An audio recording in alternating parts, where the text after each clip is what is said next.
Nós discutimos a questão das cargas formais, nós terminamos geometria molecular no âmbito do modelo VSEPR. Eu contei para vocês que esse modelo VSEPR foi criado na década de 1950 por um pesquisador canadense chamado Gillespie. E a essência daquele modelo é a repulsão dos elétrons que constituem uma dada espécie química, seja ela uma molécula neutra ou um íon poliatômico.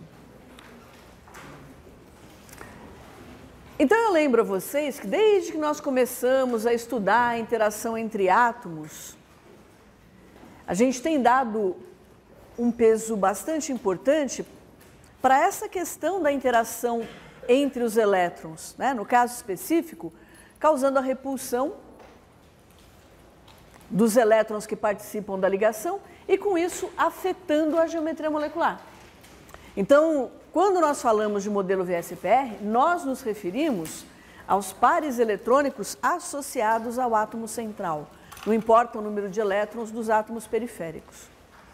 Então, quando a gente apresenta dessa forma, esse modelo parece extremamente simples, e é. Eu posso usá-lo exatamente desse jeito.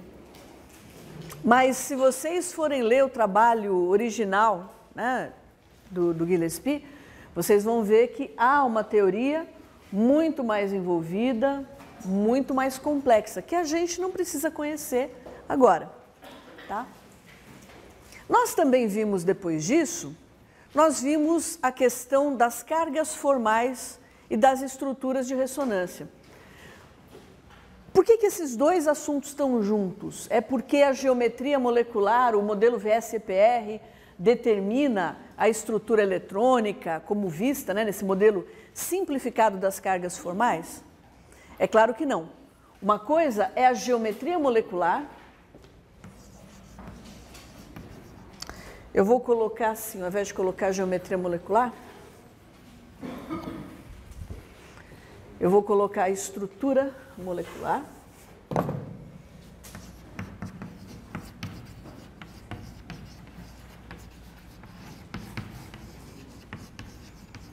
E a outra coisa é estrutura eletrônica.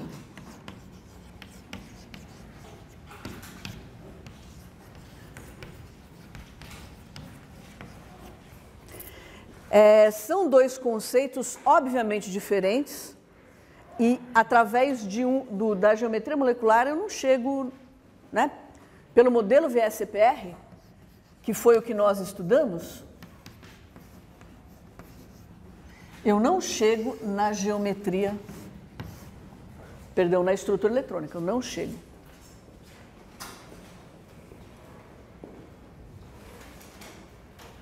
Então, tem coisas simples de ligação química, por exemplo, a ordem da ligação. Se a ligação é simples ou é dupla, por exemplo. O VSEPR não enxerga. Tá? Então, quando a gente tem que tomar cuidado, né? Porque em vários livros textos, como nós fizemos, um assunto vem logo depois do outro. Aí vocês podem imaginar que essa questão das cargas formais que a gente discutiu seja ainda no âmbito do modelo VSEPR. Mas não é, tá bom? Então, uma coisa não tem nada a ver com a outra. O que nós discutimos, por enquanto, em termos de estrutura eletrônica? Nós discutimos a ideia de cargas formais,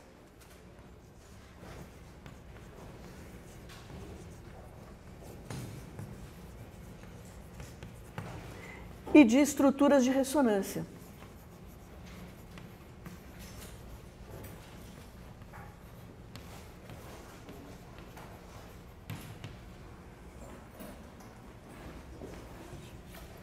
Vocês lembram o que é carga formal?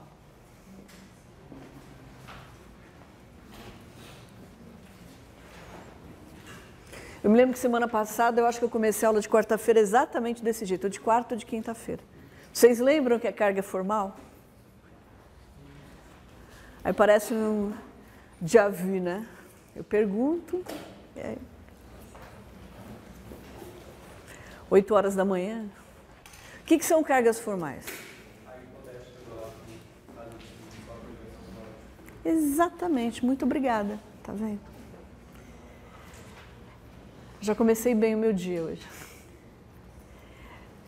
Do mesmo jeito que quando eu lido com compostos iônicos, nós discutimos que o número de oxidação é uma carga hipotética, considerando que os átomos que participam daquela espécie química só façam ligações iônicas puras, o número de oxidação, perdão, a carga formal, ela é uma carga hipotética. Para que a gente usa isso? O Vitor me perguntava isso semana passada, depois da aula, né, Vitor? A gente pode fazer previsões bastante simples sobre reatividade, por exemplo, das substâncias, através das cargas formais.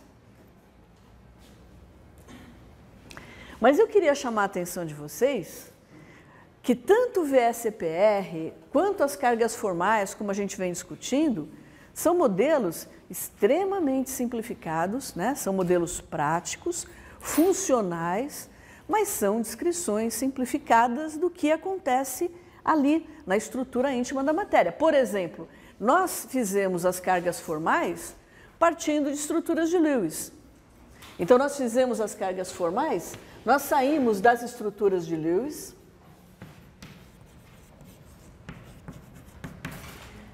depois das estruturas de Lewis, nós verificamos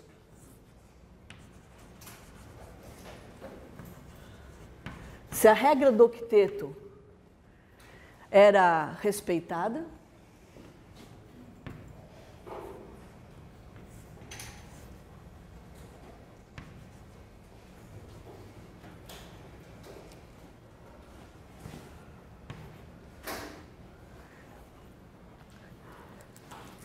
E para nós vermos se a regra do octeto era ou não era respeitada, nós usamos as cargas formais.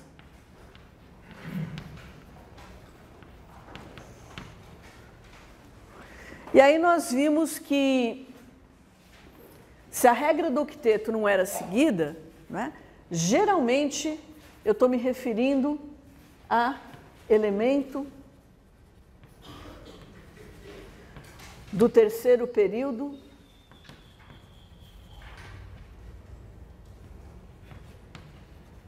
ou de maior período. Ali, a partir do fósforo, por exemplo.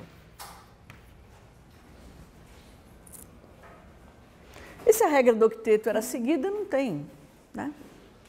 Legal, obrigada.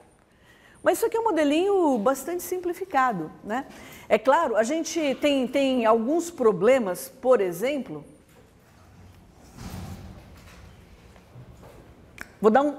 eu podia dar vários exemplos, né? Mas o que eu quero que vocês entendam é que, assim, geralmente, o que nós queremos da ciência, provavelmente o que vocês querem da química, é uma resposta inequívoca, não ambígua, para todas as situações. Isso nem sempre é verdadeiro ou possível. Tira o verdadeiro. Isso nem sempre é possível. Tá certo?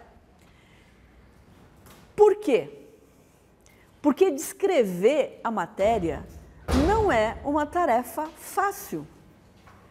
Em mecânica, por exemplo, em física, eu posso descrever o comportamento de um corpo pegando uma bolinha, por exemplo. Vou discutir a cinemática, né? Eu pego uma bolinha, uma esfera rígida e vou discutir a cinemática desse corpo. Ela não está interagindo, ela está interagindo com o meio no qual ela se encontra, né? Se vocês pegarem qualquer sistema de interesse químico, por menor que ele seja, nós já fizemos essa conta aqui, por menor que ele seja, um copo de água, que é um sistema pífio, eu tenho um número absurdo de moléculas de água, todas elas interagindo entre si. Se eu pegar só a molécula de água, eu tenho um número enorme de elétrons. Você vai falar, você está exagerando, mas é grande. Do ponto de vista da descrição desse sistema, é grande. Se eu penso na molécula de água, que é talvez uma das moléculas mais simples, né, que a gente sempre discute aqui na nossa disciplina, se a gente pegar os elétrons de valência, só os elétrons de valência, a gente tem 8 elétrons que vão estar interagindo, né, no átomo de oxigênio e nos átomos de hidrogênio. É muito elétron, gente. Vocês já ouviram falar que um problema, quando a gente está discutindo mecanicamente, né, os problemas em física, problemas de dois corpos são relativamente fáceis de lidar, né? Um corpo colidindo com o outro, um corpo interagindo com o outro. Mas quando eu tenho três corpos, isso já fica uma situação muito complicada. Já ouviram falar isso? Eu e os físicos, né? Eu sou uma química que fala muito de físico.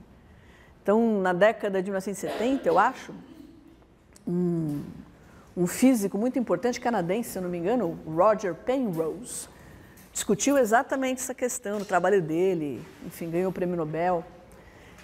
A interação de... Eu não estou falando... Olha, eu estou falando assim, molécula de água, que é uma das mais simples, ela tem 8 elétrons para a gente descrever, né? 6 do oxigênio e 2 do hidrogênio.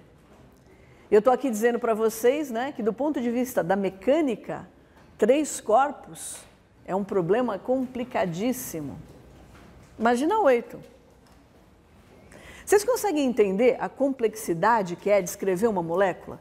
A gente vai ver a partir da aula de hoje, a partir da aula de amanhã. Eu estou falando tudo isso para vocês porque isso que eu estou falando para vocês, os cálculos das cargas formais, determinação de geometria, isso não é o importante do ponto de vista, claro que é importante, você não ia estar falando aqui. Mas eu quero dizer para vocês o seguinte, isso é a informação. Vocês podem ser treinados, pega uma lista de exercícios, faz 10 exercícios sobre cada um desses tópicos, pega depois mais uma lista de 10 exercícios cabeludésimos, e aí você consegue calcular tudo. Mas daí? E daí? Você sabe fazer, isso é o técnico. Qual é o conceito por trás disso? Qual é a limitação que isso tem? Você sempre pode usar desse jeito? Você sempre pode usar esse tipo de tratamento? Essa é a solução dos problemas do mundo? Né? Exagerei agora na pergunta. Mas toda vez que eu vou discutir alguma coisa relacionada com a estrutura eletrônica, por conta desse problema de ser interação de muitos corpos, eu sempre vou ter que fazer alguma espécie de aproximação. Isso eu estou falando agora porque permeia toda a química, né? E certamente, a partir da aula de hoje, do finzinho da aula de hoje, a partir da aula de amanhã, quando a gente vai discutir um pouquinho a mecânica quântica, essa visão microscópica da matéria, mas um pouquinho no âmbito da visão da mecânica quântica, eu já falei para vocês, eu vou repetir, eu não vou discutir modelo quântico em detalhe. Eu vou discutir alguns aspectos conceituais para a gente entender aquela história de orbital sigma, para a gente entender aquela história de orbital pi, para a gente entender a hibridização, tá certo? Então, para eu falar de orbital sigma e pi, para eu falar de hibridização, eu tenho que falar de orbital atômico, e para falar de orbital atômico eu tenho que falar da mecânica quântica, tá certo? Então, tudo isso que eu estou falando para vocês são modelos, e esses modelos que a gente está discutindo agora são os modelos mais simplificados. Porque eles são simples, eu pego, coloco na lata do lixo e jogo fora? Lógico que não, eles funcionam. Eu já falei para vocês, o VSPR é excelente para prever geometria molecular.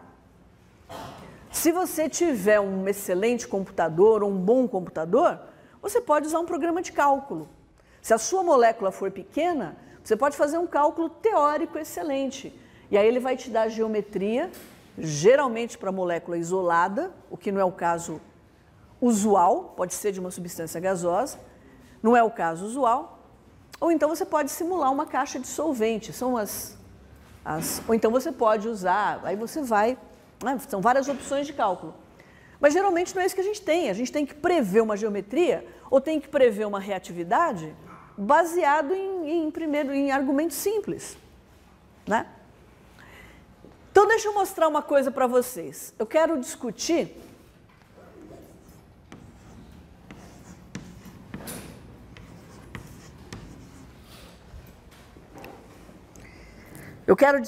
essas 3 substâncias aqui.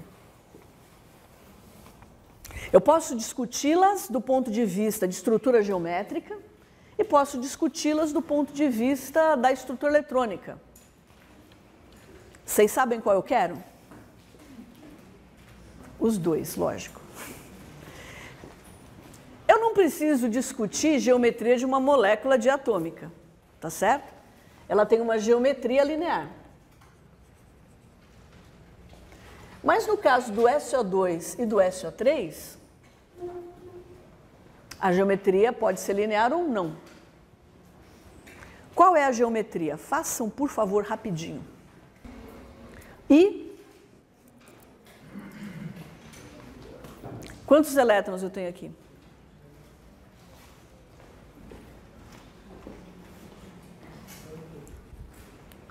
Enxofre, oxigênio, SO2. Tanto enxofre quanto oxigênio, por pertencerem ao mesmo grupo, têm o mesmo número de elétrons na camada de valência, que é 6. Então, eu tenho 6 do enxofre, mais 12 do oxigênio. Aqui eu tenho 6 mais 3 vezes 6, 24 elétrons. Isso aqui é 12 pares. Isso aqui é 9 pares. E aí? Ponho no meio o menos eletronegativo. Circundo do modo mais simétrico que eu puder os outros elementos.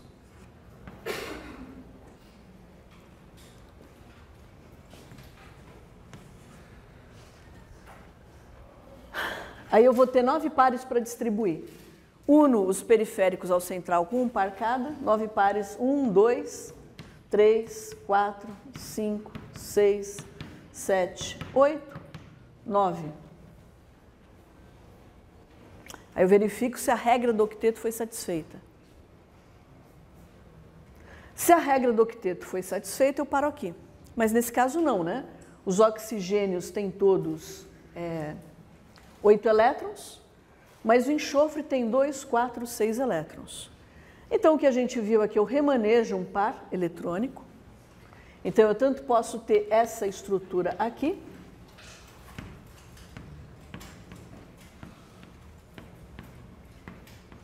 como essa estrutura aqui.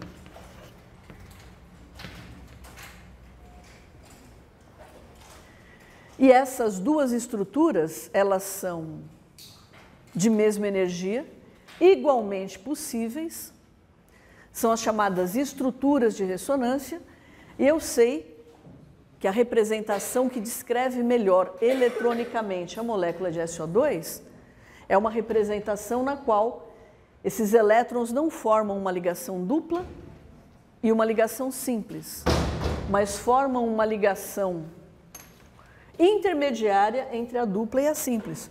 Porque essa ligação aqui, por exemplo, nessa estrutura ela é uma ligação simples, nessa estrutura é uma ligação dupla. Portanto, eu tenho uma mistura dessas duas. Qual vai ser a ordem dessa ligação aqui? Vai ser 1,5. É exatamente metade da simples e metade da dupla, porque eu tenho uma estrutura de cada. E aqui é a mesma coisa.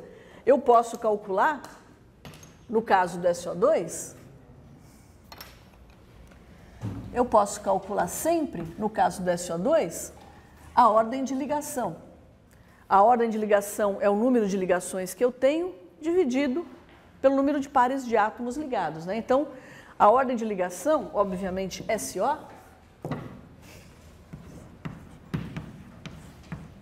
ela vai ser, eu tenho 1, 2, 3 ligações em qualquer uma das estruturas, dividido por 1 par SO, 2 pares SO. Dividido por 2. Isso aqui vai dar 1,5.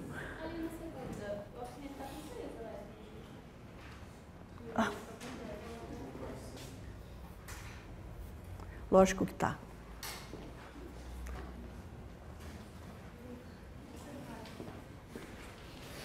Eu errei de oxigênio, tá vendo? E no SO, eu posso fazer a mesma coisa? Qual é a ordem de ligação SO no SO?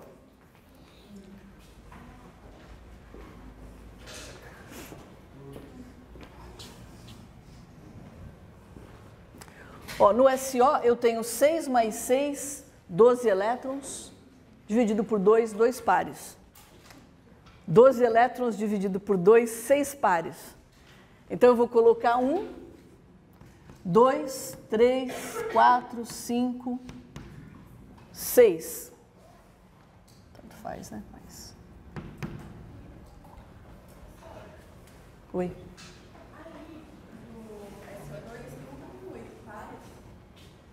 Aonde? Aqui? Sim, porque eu já redistribuí. Eu ainda não cheguei lá. Você discorda de alguma coisa que eu coloquei até agora? Discorda de alguma coisa que eu escrevi até agora? Porque, na verdade, eu estou fazendo tudo isso para mostrar para vocês que nem sempre a coisa é tão simples quanto a partir do terceiro período, tá?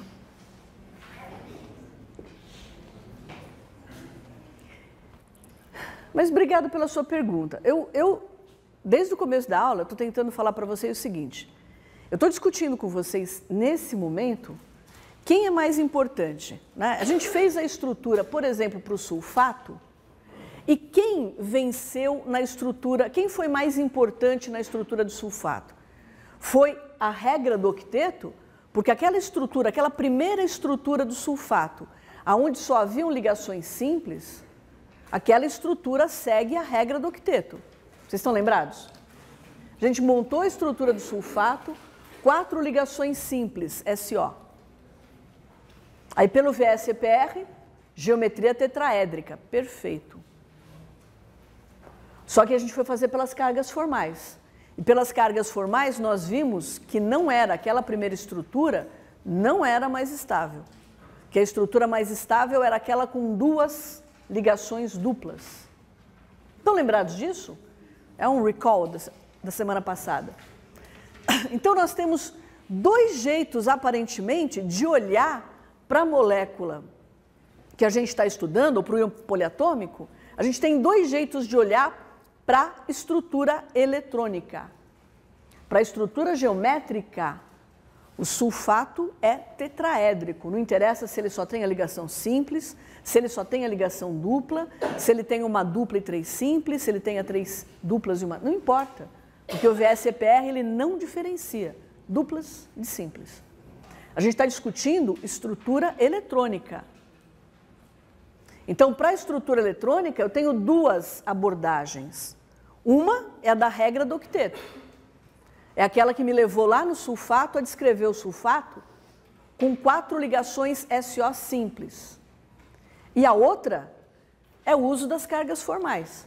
Quando eu uso as cargas formais, quando eu usei no caso do sulfato, eu cheguei numa estrutura que tinha 2 duplas e 2 simples com uma estrutura eletrônica mais estável.